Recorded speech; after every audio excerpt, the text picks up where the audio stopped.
Michelle Summers was a fresh-faced beauty queen from California, a sometime model with a string of suitors. But it was a handsome, aspiring doctor named Martin McNeil who made her fall hard and fast.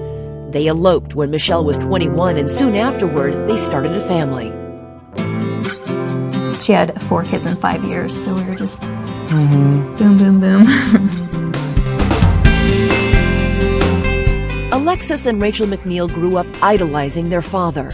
We thought, what an inspiration to become a doctor, to become a lawyer. I wanted to, follow in my father's footsteps. I always wanted to be a doctor, just like him. So from the outside looking in, it sounds like the perfect family.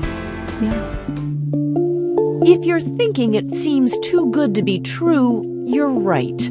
Take a closer look at the picture-perfect patriarch, and a different image begins to emerge. Not the typical father. He was just very Very haughty, stern, kind of haughty, arrogant. Mm-hmm. He thought anyone that was not at his educational stature was very beneath him. He treated them very poorly. Martin's adoring daughters often found themselves apologizing for their dad. Everybody hated him. Everyone hated him. I was constantly trying to explain my father. It was when Martin turned 50, his wife and daughters say, that the quirks they had always defended turned into something strange. He became unusually obsessed with the way he looked. He started tanning a lot. You mean going to tanning salons? Tanning salons. He lost weight. He lost weight. He'd start exercising just all the time, just in the middle of a conversation, jumping and doing push-ups, things like that. It was really bizarre. I mean, really very strange. Very out of the ordinary. Your dad decided that your mom should get a facelift. Out of the blue.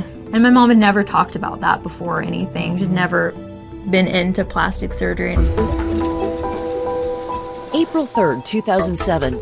Just 2 weeks after her husband first suggested it, Michelle undergoes a full facelift.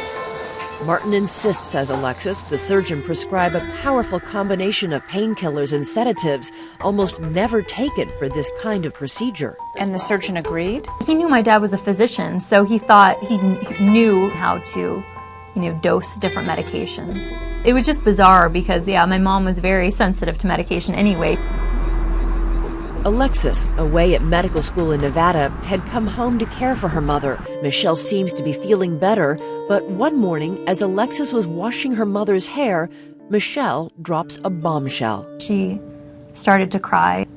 She said, "If anything happens to me, make sure it wasn't your dad."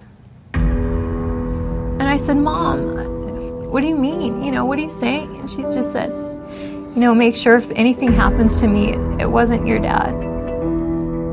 Alexis alone knows her mother's terrible secret fear, but Alexis would soon discover her father was keeping secrets too.